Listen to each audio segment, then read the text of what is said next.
Hello, today I'm going to be talking to Deborah Evans-Stickland. Nowadays she's a psychotherapist working mainly with autistic people, but nearly 25 years ago she was the lead vocalist in the British experimental pop group The Flying Lizards. In 1979 she and the Lizards had a hit single in the UK with the Berry Gordy song Money. The song also reached was within the top 50 in the USA. It's been played pretty much on the radio continually ever since. It's also popped up in documentaries and films. Deborah, tell me, how did this all start?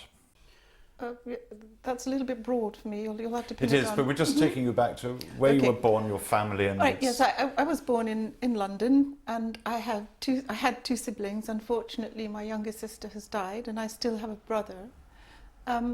My father was a surveyor, and he dealt property, and my mother was a housewife. My maternal grandmother was a court dressmaker. Thinking about memories, thinking about important things.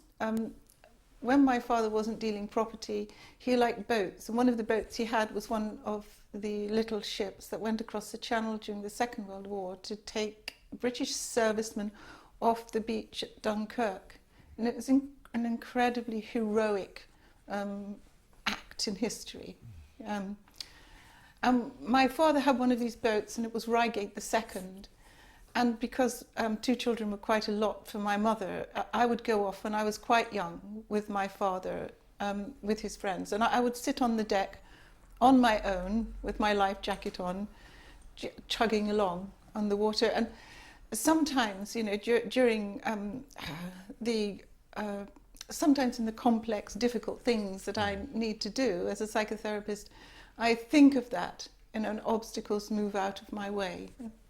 Understood. Like the waves parting in front of the bow, that sort of thing. Mm-hmm. It's a lovely thought. Did you have fun on that boat, or was it a bit of a lonely experience, your dad with his chums and then you on the deck? I think it was a powerful experience. I don't think I was frightened. And was this on the river, or were you out to sea? Or? We were at sea. Yeah, you were at sea, so could get choppy and quite a bit of turbulence, but you weren't afraid? No. Oh, fair enough, fair enough.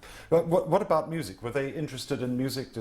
Was the gramophone on, or the wireless? Yeah, my father did like Frank Sinatra very much, and actually I wrote a piece for the Station House Opera, a performance art group, two pieces, Jumping Jericho and Scenes from a New Jericho, and it was all written from lines from Frank Sinatra songs.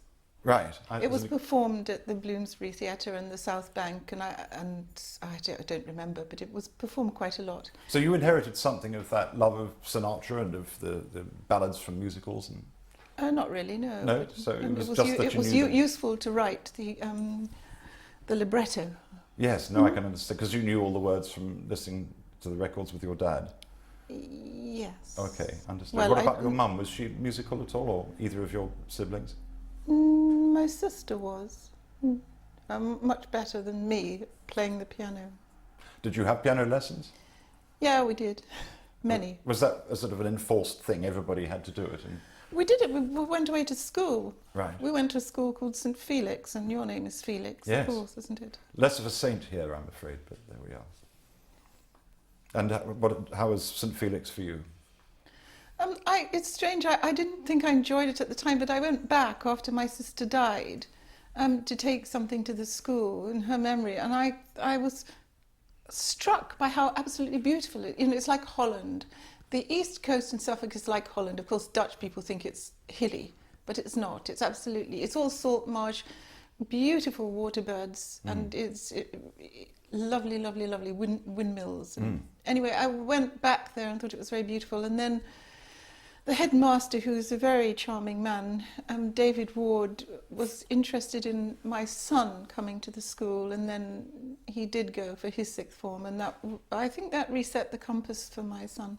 Mm-hmm. In those days, was St. Felix co-educational school, or was it? No, it wasn't. It was co-ed when my son was there, but when we were there, it was set up in.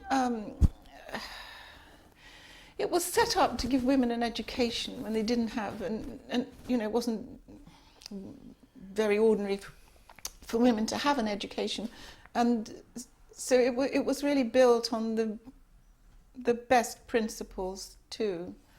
Were you an enthusiastic scholar? No. You weren't at all. So what was the best bit about being at St. Felix? I assume you were boarding, were you? Yeah, Right. it was the countryside. Right.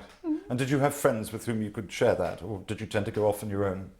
I think I was vain and a bit withdrawn.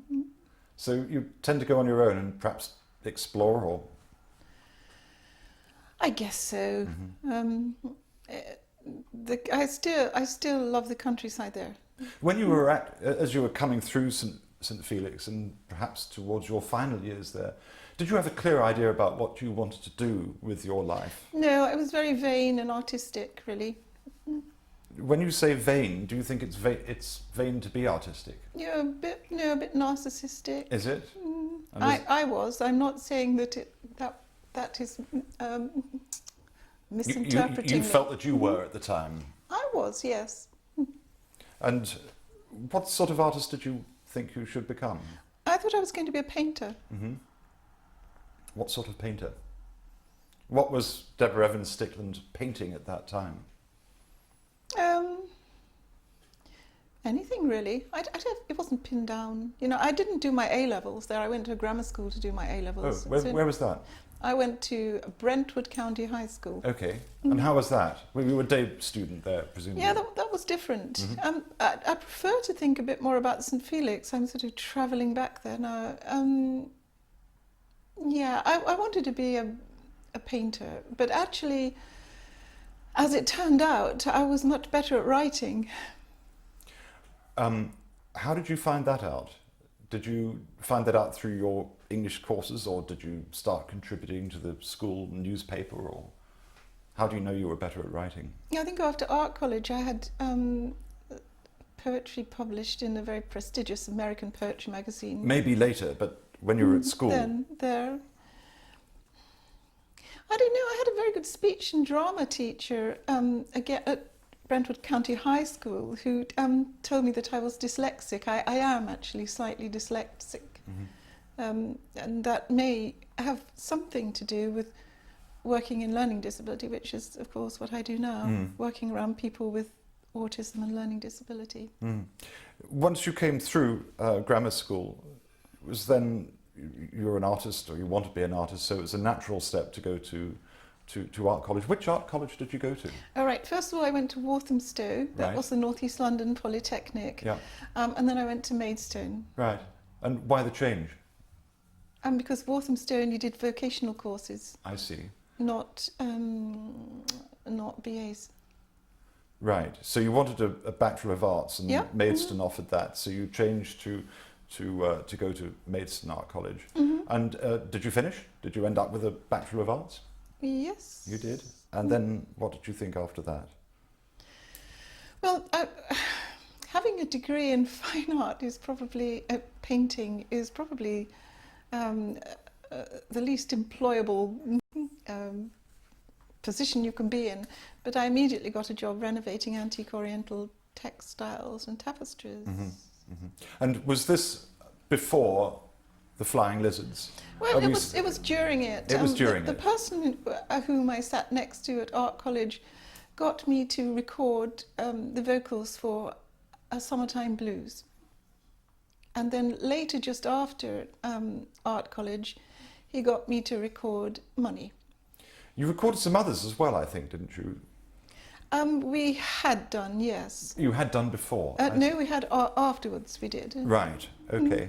So you'd left art college at the time of recording Money. Yeah, and there was... Had you been asked to join the band? I mean, there was a Flying Lizards, I gather, was begun in... No, the band was us. The band was the two of you? Yes. Right, I see. And I gather, though, the band had begun some years earlier, about 1976. Money comes out in... No, that happened. The band was recording Summertime Blues. That was me and the other bloke. Right, okay. And which year was that? That was kind of the turn of our second year towards the third year. To give me a year precisely. Yeah, so that's 76. And 77 we left in the summer of 77. Right, okay. And it was a little later then that Money was recorded, is that Yeah. right? Was Money recorded in 1979? Yes. Okay, got it. I believe that the Flying Lizards were signed to Virgin Records Yes. to make 2 singles initially. It was just a little 2-single deal. Was Summertime Blues the first of those? Yes. It was. Okay. And how did it do? Not very well. I think the press quite liked it. Something about a banana boat and somebody coming to this country and being forced to recite the Eddie Cochran songbook. You're very self-effacing about your singing abilities, and I haven't heard you sing in the sort of traditional style, so for all I know, you may be doing yourself a disservice. You might be a colossal singer, I simply don't know. But why do you think you were chosen to be in the Flying Lizards? Why did this other person I don't think ask I you? was chosen. No? Tell me then. I happened to be 6 foot tall, with very blue eyes and very thin. And I do have a presence and a voice. Were the 2 of you friends, principally? Or Principally, yes. at the time? Okay, fine. And were you both equal partners in terms of how the Virgin perceived the Flying Lizards? No, not when the money came in. Not No. where the money came in? No, well, it's famously ironic, isn't it? It's no surprise for the record business. No. But I think there is something to be said too for people become very envious. You know, I have quite often thought that it was very difficult for the other bloke, that the attention would have come, you know, the public attention would have come focused on me, because neither was he tall nor good looking. No. When we get to 1979, you've recorded and released a first single, Summertime Blues. It's met with some critical acclaim, but the public haven't gone out and bought it in great droves. You've got the second single to fulfill your contract with Virgin. Who chose Money as this? Okay, there is another writer whom we both knew and who taught at Maidstone, called Anthony Howell, who was also in the Ting Theatre of Mistakes. And I can remember being in Covent Garden with him and the other bloke, and he was saying, well, of course, what you need to do is sing a song, you know, do a song about money, because that you know, people love money. So it wasn't, it was his idea. Yes. Yeah. Okay. And you could have written one, but one of you must have known about this old song, Money, that was written by Berry Gordy and originally made famous by Barrett Strong, and then later by the Beatles, and various other people have covered it. Did you know the song from its earlier guises before you recorded it? I knew it from the Beatles. You knew it from the Beatles, and did the other bloke, as you call him, also know it from the Beatles? Or not sure? I think he probably knew it from the Beatles. So I'm trying to get to who actually suggested that song to cover it. Whose idea was that? I think it was probably Anthony Howell. Yes? Okay.